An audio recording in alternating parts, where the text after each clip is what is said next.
Elə isə Rəbbinizin hansı neymətlərini yalan sayırsınız?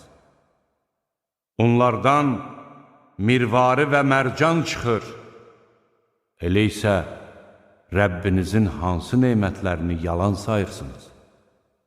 Dənizdə dağlar kimi, yelkənləri qaldırılmış halda üzən gəmilər də O'nundur. Elə isə Rəbbinizin hansı neymətlərini yalan sayırsınız? Yer üzündə olan hər kəs ölümə məhkumdur. Ancaq Rəbbinin əzəmətli və kəramətli üzü əbədidir. Elə isə Rəbbinizin hansı neymətlərini yalan sayırsınız? Göylərdə və yerdə olan hər kəs ehtiyacı olan şeyi ondan diləyir.